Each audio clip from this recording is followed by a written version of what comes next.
पांडे जी। जी राधे राधे। महाराज जी, आपके चरणों में कोटि कोटि प्रणाम।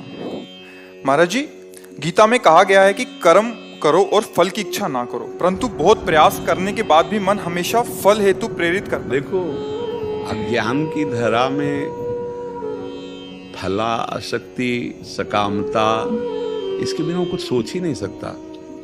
जब अज्ञान की धरा होती है ना, तो वो मतलब चाहे लाख उपदेश सुनो या पढ़ो, रंग नहीं आएगा। जब इतना देहाभिमान इतना बढ़ा हुआ है कि हमें यही लगता है कि मैं शरीर हूं। इंद्रियों की विलासता जो मन के साथ भोगों में लगता है मेरा ही सुख है, अब बिना कामना को कदम भी नहीं रख सकता। वो निष्कामता या फल की आकांक्षा न रखकर, ये तो विवेकवानों का कार्य है।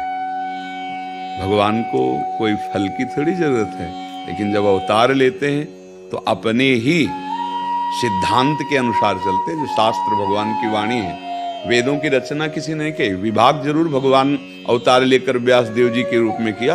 वेद अपौरुषेय है, स्वयं प्रकट है। जैसे भगवान का अवतार होता है, ऐसे वेद का अवतार हुआ। वेद ये किसी की रचना नहीं है। तो भगवान जब अवतार लेते हैं तो वेद के अनुसार, धर्म के अनुसार ही। अब धर्म का कितना स्वरूप कोई जानता है, जो नहीं जानते हैं उनके ऊपर भी दोषारोपण करने की मलिनता रखते हैं हृदय में।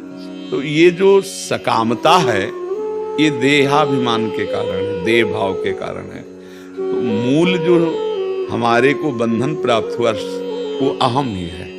संस्कृति मूल शूल प्रदनाना, सकल शोकदायक अभिमाना।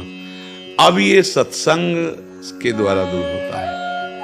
जब हम खूब महापुरुषों के वचन सुनते हैं और ये सार बात समझ में आई कि सतत भगवद स्मृति ही हमारी अहम की मलिनता को शुद्ध कर सकती है, दूसरा कोई उपाय नहीं। अब आपको कामना करनी है कि मुझे हृदय पवित्र करना है। इसके लिए मुझे हर समय भगवान नाम, भगवत मंत्र, भगवत लीला कथा, भगवत रूप, गुरुदेव का रूप, गुरुदेव के वचन, ये हमारी स्मृति में चलना चाहिए।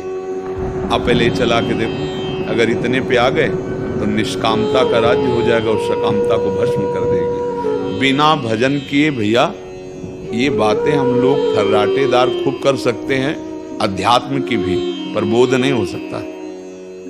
ज्ञान की बातें, भक्ति की बातें करना सरल है, लेकिन हृदय में भक्ति आना या बोध होना ये कठिन है। ये भजन से ही होता है, चाहे जिस मार्ग का पथिक हो। बिना भजन के उन्नति नहीं है। देखो, जो आद्य गुरु भगवान शंकराचार्य जी का मार्ग है, ये अभेद भक्ति है, अद्वैत सिद्धांत है। अहम ब्रह्मास्मि इसकी अवस्था है, पर इसमें भी प्रत्येक पल प्रणव का जप है।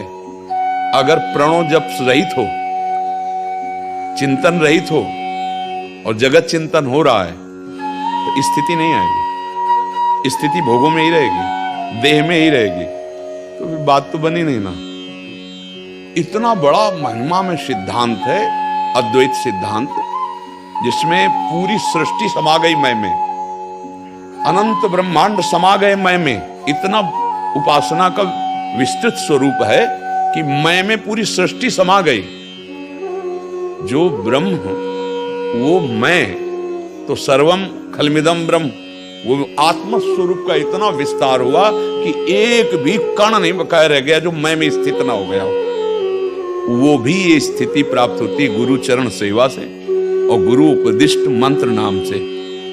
कोई भी सिद्धांत, क्योंकि गुरु कृपा से, उधर के भी सिद्धांत को भगवान शंकर की कृपा से जो समझा, बिना भजन के हमने देखा किसी भी मार्ग के पथिक हो, शास्त्र का अनुभव नहीं कर सकते।